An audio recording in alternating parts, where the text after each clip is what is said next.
Welcome to PLZ Soccer's YouTube channel. I'm Kerry Pollock. I'm pleased to say I'm joined here by football agent Phil McTaggart. Phil, thanks very much for joining me No here problem. today. Pleasure. I understand this must be a very busy time schedule for you right now.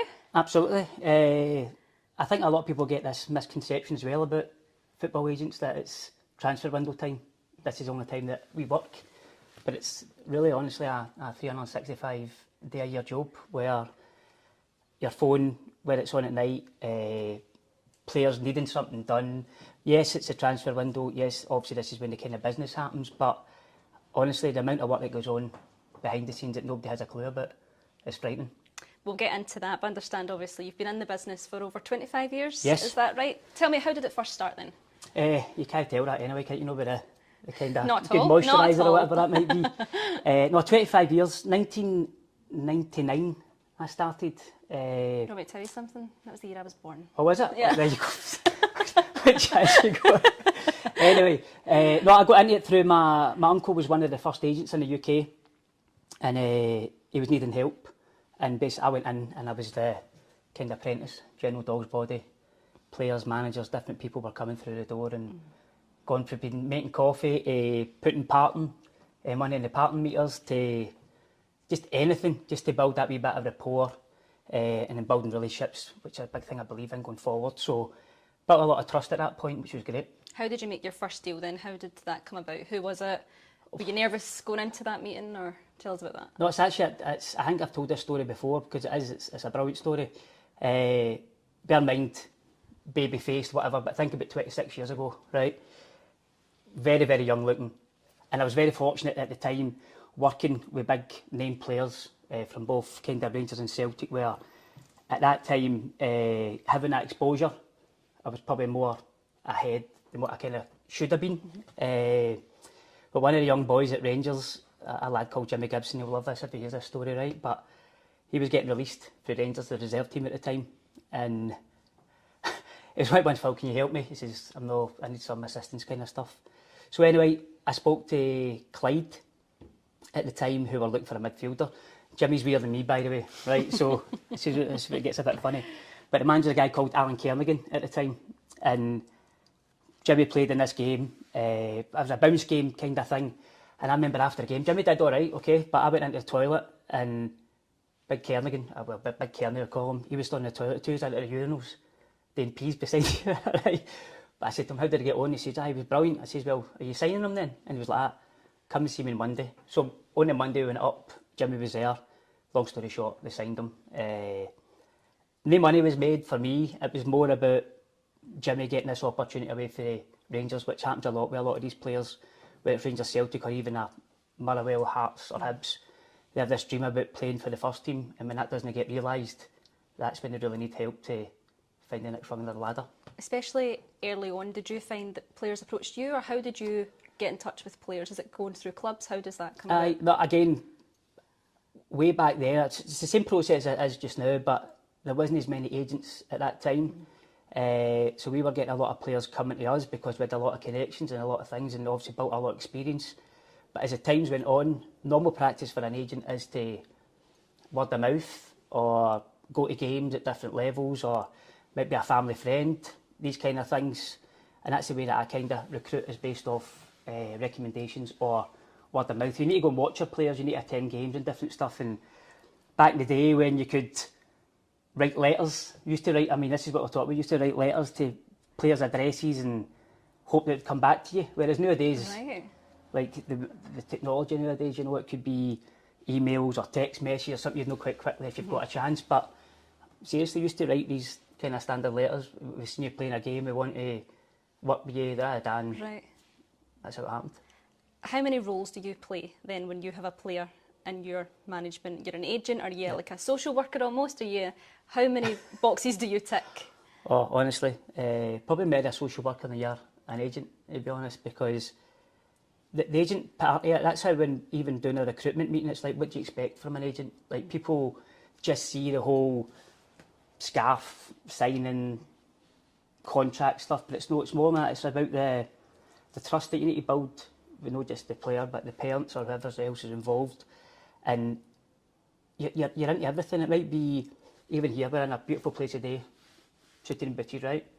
So now you say, Phil, I need somewhere to go that can look after me for a suit, tailor-made, whatever. This is the kind of things that you build up. You build up contacts, might be insurance, might be cars, holidays. I mean, I've had guys phone you at 4 or 5 in the morning because they're in a police motor after the nightclubs, and you're dragged out your bed, and that's the kind of reality of what goes on. So you become a bit of a parent as well? Major. I mean, for me, it was a major learning curve really early. I mean, I've always been probably that type of person. Even at a young age, the kind of organiser. It was me done all the five-a-sides. It was me did all the boys' holidays, all these kind of things. And I can build that rapport with people quite quickly. And even the players at that time at a level, I was with them every day. Do you know what I mean? We're talking about highest level here. But with that, it just put you in that frame of mind of you can be a father figure as much as sometimes you need to distance it as well, because you need to be honest with them. You can't just keep saying, if they've had a bad game, you can't keep saying, he's done well today. These guys want to know if they've had a so-called rubbish appearance, right?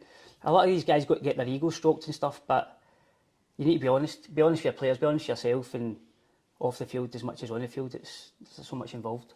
How do you deal with a player who maybe thinks he's better than what he is? How do you as an agent approach that sort of scenario? Thinks he should be going for more, should be earning more as an agent? How do you do that one? It's a good question. Again, a big thing about it is setting the expectation at the start, because everybody from a player to, again, depending on the age, like their parents and stuff, they think that they're probably 9 out of 10. My boy's the best. He should be playing here. He's playing out of position. He's not getting enough game time. But it's the whole thing's about development and about a journey. And there is players out there who aren't getting maybe what they could be earning. And it's maybe down to timing, it's maybe down to change within the club. But that's when you need to speak to your client, communicate with them. Like, in this job, you kind of know what the marketplace is, what people are earning, what's at that age, what do they get? If he's made that amount of appearances, what does he get? So obviously we want our players to be on that same level. We don't want them being undervalued or sitting in a dressing room where they think, this is rubbish, I'm not getting paid as much as this guy, but yet I'm doing better than him. So it's about communication. That's the biggest part of this job. If that's one of the problems a player has, is it you that they go to negotiate again with the club? How does that work? Aye, for sure. I mean, if they've identified that, it's a natural thing that they would speak to an agent. I mean, loads of players out there having to go agents, right? Especially younger, but as the guys are getting older now, a lot of them are just taking things on themselves. But there's a pivotal point where, as I said, both parents and players need advice, and that's basically what an agent's there for. If they're doing the job right, communicate with us. What's going on? How can we help you? And then you approach the club on their behalf. One big name that you've worked with in Scotland in recent years would be obviously Nicholas Coon. Spent time at Celtic. How did that connection come about?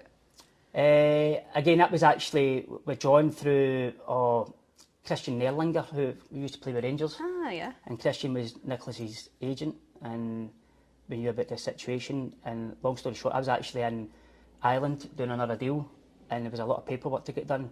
And I was sitting in the place in Ireland in this restaurant after I finished a bit of business I'd just done, and we're back and forward on the Zooms and da-da-da, and rest is history, because it was a last minute kind of thing, you know, how it all came about. But again, that's when it comes about working with other agents as well. It's not just having your own clientele, if that makes sense. It's about the connections, clubs, agents, players, and being able to do business. So a lot of the best deals that are struck in football sometimes happen by accident? Aye, again, like when you mentioned at the start, like this job's going on all day, every day, and I might speak to a club or a player, another agent might speak to somebody about a player and try and promote the player, like today, but it might not happen to next year. Does that make sense? Like it's maybe been planted, and by the time the clubs do other analysis or their scouting, even the guys at the top end, like everybody knows who the player is, but what's his character like, what's his kind of genetics like, has he got any hereditary stuff, medicals? There's so much involved in it. How do you create interest in a player, one of your clients, if there's not too many clubs sniffing about? How do you sell them almost? Again, different nowadays with social media. Obviously the media is a massive part of professional football. but you can't talk rubbish either. You can't, maybe in the past, I'm not saying talk rubbish, but maybe in the past, you could say to somebody that you knew in the papers or something like, listen, such and such is interested in this player, and they maybe had nothing right, but they put it out there next minute, it's driving the price up or whatever. But it's important, the relationships that you've got with the clubs, because you're going to do more business with them as well.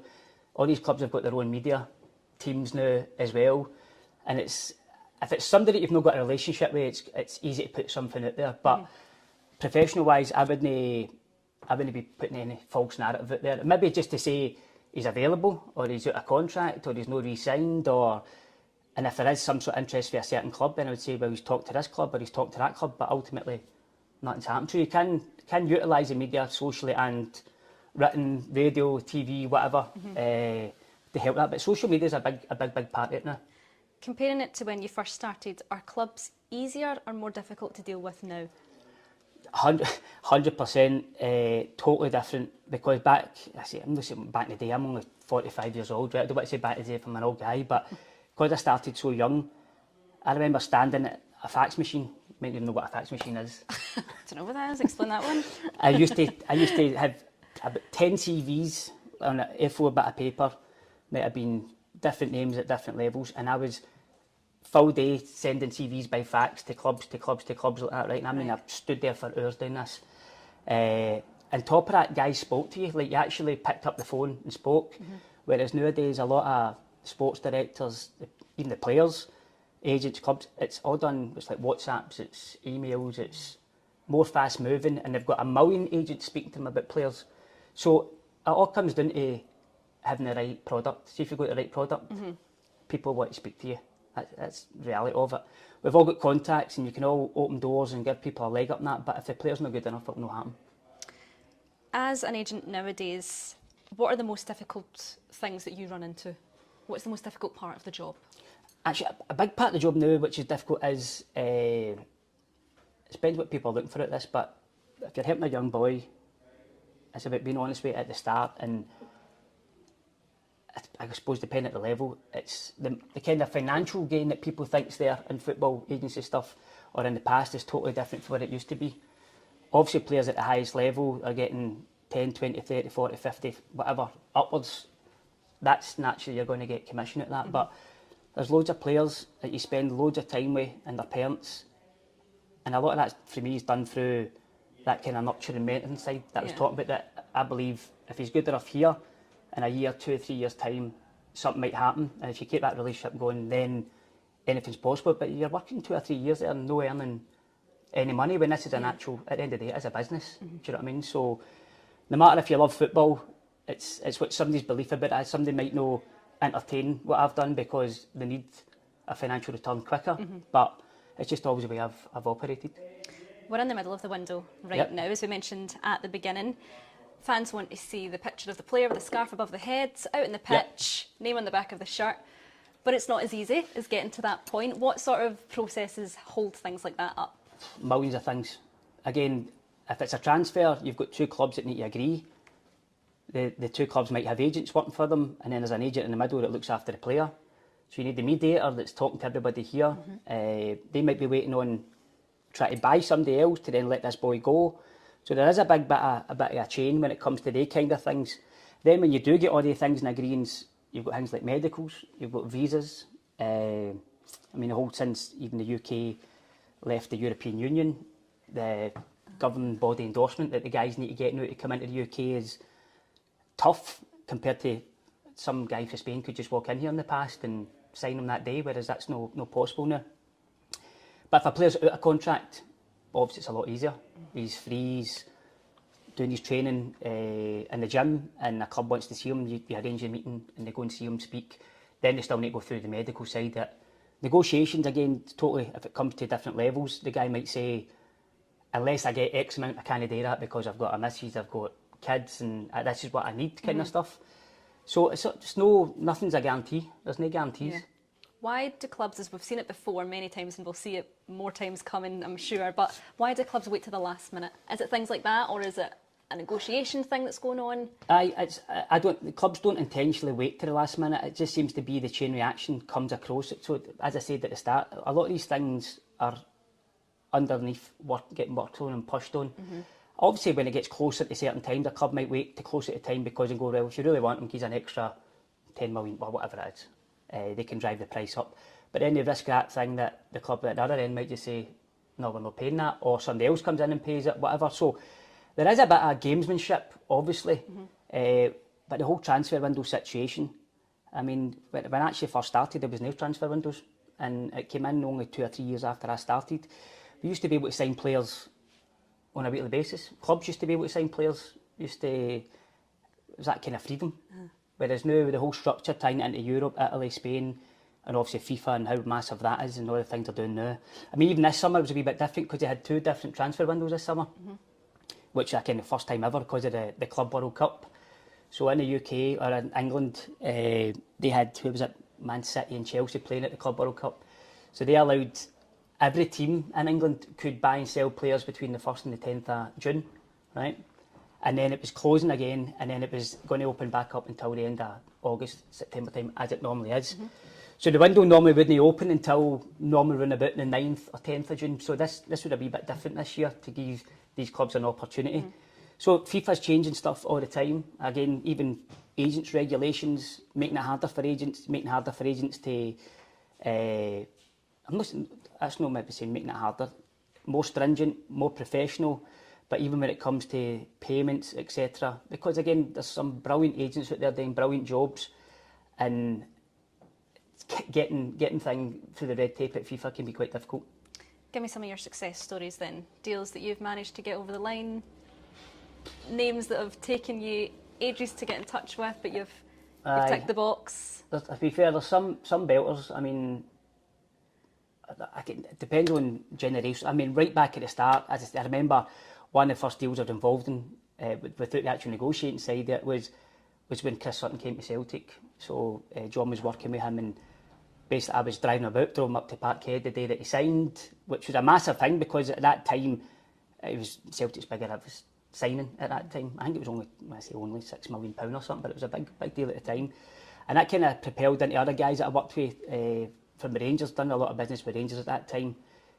People, again, Barry Ferguson, who's most recently is the manager there, still a friend, still talking to him on all the stuff that goes with that. But I get real pleasure, generally. I've always got pleasure, like the wee Jimmy Gibson kind of story. There's players that I've took kind of from having nothing, been put in the stands, right into now being involved in Premier League clubs down in England, where it takes time, and that's where people don't see the actual hard work what having an agent supports that wants to do it for the right reasons, because the money always comes down the line. If the player's good enough, it'll come for the agent. It's just whether somebody's got the patience, persistence. But deal wise, honestly, we've got World Cup winners right down to Lowland League players. Yeah. And I mean, like, it's all the same principle, like the trust building, the collaboration, the talking. It's just at the end of the day there's a bit more pressure or the financials that are involved. And obviously maybe people watching this, whether they're fans of Celtic, fans of Rangers, Motherwell, whatever, they'll go, we only want to know about the striker that's signed for 20 million. But they don't realise that there's boys out there coming through the academy just now who they might not need to spend a penny on, that can become that £30 million player, like Tierney's went, like Cam McGregor's came through, he's no went, but he's came through the system, captain, one of the main players. Likewise at Rangers, producing players is just as important. You talk of that's one side of it, the success part, but as you've mentioned, it's not all glitz and glam. What sort of situations have you found yourself in you think, my goodness, I cannot believe this is part of the job? No, again, with the glitz and glamour, because people see all the scarves, they see the fans, they see, which is brilliant. That's what, it's the entertainment business. That's why people need to start maybe seeing it as that, because that's how the guys are getting paid the money, the TV rights, the interviews, like this kind of thing. It's the entertainment business. But something I say horror stories, it's like the stuff behind the scenes. Yeah. Like, not even horror stories, just hard work that people don't see. You do a brilliant bit of business and then the club don't pay you. And then you're left chasing them legally to try and get paid. But yet, the boy's got his deal, the club's got his deal. It always seems to be the agent that's the bad guy. Yes. But yet, they've always been a massive part of modern day football. And as I said, there's some brilliant ones out there that are really supporting players and clubs to help players in, players out, players re-sign. But I mean, I remember even myself, like being a single parent as such, as I remember taking my daughter to football games, and she's sitting at games. I've been in recruitment meetings sitting, and been sitting talking to like a player like you, and she's been sitting in the corner with her game or iPad or whatever, and just stuff. Know that that's a major sacrifice, but that's same with maybe getting into other sectors as well. You have to do what has to be done to try and get the business. So a wee bit of ducking and diving. Ducking and diving, aye, like ducking and diving, travelling, expenses, chasing the dream, chasing a deal. You spend X amount to go somewhere. The guy fails a medical. You've lost that money. You've lost that time. There's millions of like hard luck stories. There's more hard luck stories than there is success stories in this business, for sure, 100%. Because there's only so many clubs. There's only so many spaces at clubs. So the more that you're trying to get your player involved in these kind of things, that's when you need to build a thick skin, be that resilient way that it's no personal, it's business, you can only control what you can control, kind of thing. We've already sort of touched on it, but you do a lot of work with younger players, try and get them through the system and into the world of football. How much guidance is needed there? Because as a young player, you see what you're getting a week, or how much of the financial gain of that. How do you advise a player to make the right move for them? 100%. I mean, again, the agent's job first and foremost is what's right for the player, right, or the family. And if a player wants to be at a certain club that he's maybe been at the academy with or whatever, then ultimately you try and get him the best possible deal at that time. A lot of clubs nowadays, it's pretty standard where first year pros are X amount, second year pros X amount, third. So there is certainly bits that you can negotiate here or there, but you'll get the odd gem that a club's really try to court or retain, and maybe get an interest for other clubs in England or whatever, and naturally they maybe need to change their let's know their budget, but change how they approach it to maintain what they need to do to re-sign them. But generally, a lot of these boys at that age, it's the next contract that's even more important. You know, see if they get the second contract, because that's where they've already had a wee bit of experience. They're not playing under 18s anymore or under 19s, or they're in the B team. You need to really be, I'd say, even in the past and now, if you're good enough, you should be in there about a first team, that kind of 18, 19, 20-year-old. You know what I mean? At your level. Somebody playing for Manchester United at age is obviously a top level, whereas you'd maybe get somebody playing for Peterhead at that level, but he's still in the first team. It's all relative, do you know what I mean? So, and even for that boy at 18 that's playing first team football at Peterhead, that's a massive achievement, because you're in the team. The only thing is, a lot of these young players, I think, because they're in about that or they played that they've made it. It's no, you need to rack up a season, 2 seasons worth of games for you to then build that CV, to then go, right, this is me proper experience now, you know. Just a couple of questions before we finish then. We spoke about a few success stories that you've had, but a deal that you've been part of that just didn't quite come to fruition? Didn't quite come to fruition. Someone that you thought maybe had it all, but just didn't quite get there.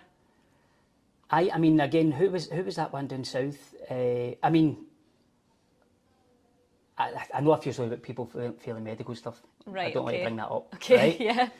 But there's times, I'm trying to think of one in recent times, and I know I'm saying there are loads because there is loads, but try to be specific. A specific person. I mean, I even think, I'm just top of my head, I'm even thinking there was a boy, it was at Clydebank when I started. He ended up going to Falkirk, did really well. Rangers signed him, a boy called Alan Gow, and basically Walter Smith at the time brought him in, and then it wasn't working out, so he had to then go and try and find a job elsewhere. And we had it all lined up. He was going to Wolves, massive opportunity. Mick McCarthy travelled down there, done all the business, made all the agreement with Jez Moxie and stuff at the time.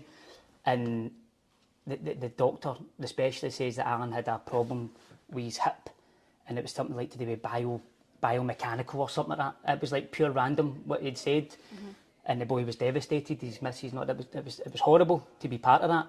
But came back up the road with a kind of tail between her legs, nothing we could do about it. But then Alan quite quickly, I think it was Norwich he went to after that, passed the medical, no problem. So all these clubs have got their own medical people, make their own decisions, and if it happened for him at Wolves at that time, who knows, it could have happened. But it's, as I said, between coaches, medical staff, physios, everybody's got their own opinion. you've dealt with the likes of your Chris Suttons and Barry Fergusons Yep. of the world. Do those guys still maybe come to you for advice on certain things? No. I mean, even like Chris was a long time ago. And obviously Barry a bit different. I spent a lot of time with Barry when he was in his playing days in particular. Obviously when he was in the job there at Rangers, caught him a couple of times as well. But no, these guys are seasoned professionals now, you know. Obviously Chris involved with the media, and a lot of guys do that, the transition. That's why I keep saying about, we like to take players from the kind of cradle to the grave, where a lot of players that I've dealt with are in managerial positions, or they are in sports director roles, or they are at a club level coach or something. So it's always good for your current clientele to pick the phone up because you've got a bit of rapport there. But I mean, listen, players, when these things start happening, depending on the club or the location or the country, naturally they need help. Do you know what I mean? Like Craig Moore, who used to be one of John's clients, our client, is now a fully fledged football agent at work. I mean, he was dealing with Barry quite a lot, giving him some advice on the stuff. But like that, having that professional experience to pass on, it's good to have that balance where needing that support with the professional and obviously the business side of it. Are the guys sometimes, of what we see as football fans on the pitch, we see their attitude, we see them in press conferences, are they much different in dealing with an agent? What are they like in the negotiation room? Well, to be fair, if you're doing it right, then you want the player to speak to the coach in particular. Like, where do you want me to play? What position am I going to play? A, B, C and D. See, the rest of it should just be dealt with the chairman, sports director or the agent or whatever. The player knows, you know what I'm looking for here, you know what I feel I'm due, or it might be 3 years, might be 4 years, might be 5 years, I need X amount. So really that comes up to the agent's role to let him concentrate on training, football. You take all that pressure away for them and let me focus on the rest of it and try and pull it together. And then when you bring it both together, then he just then keeps going on with his job until the next situation comes up. Finally then, who's your World Cup winner? World Cup winners, there's been a couple, a few. Way back at the start, right back at the start, like you know his name, but a boy called Christian Carambo that played for France. Dealt with Roberto Carlos, brilliant story about Roberto Carlos. Me and John in Brazil, dealing with him. He was on the verge of coming to Chelsea, an agent over there. Some brilliant stories about that. People are sick of me telling them in the pub about being on helicopters with him and all that. That's an old one. In the more recent terms, even like Schürrle coming from Dortmund to Fulham, like that kind of thing. So there's loads of players.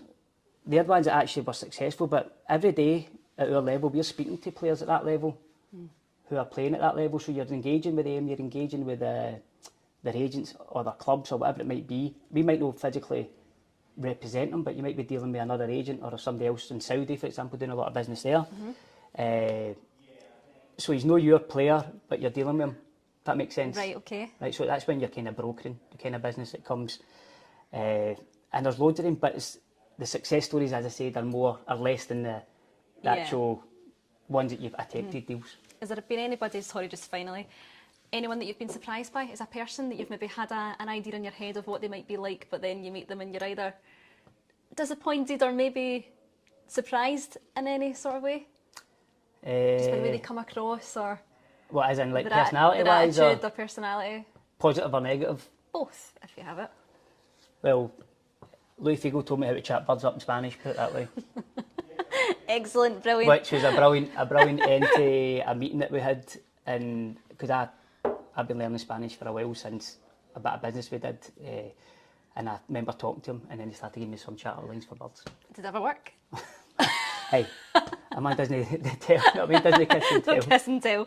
Phil, you've given us more than an insight into being a football agent. I hope fans now have maybe a newfound patience for the likes of yourself. But understanding. Thanks very much for your time today. It's very Pleasure. much appreciated. Thank Pleasure. you. Thank you.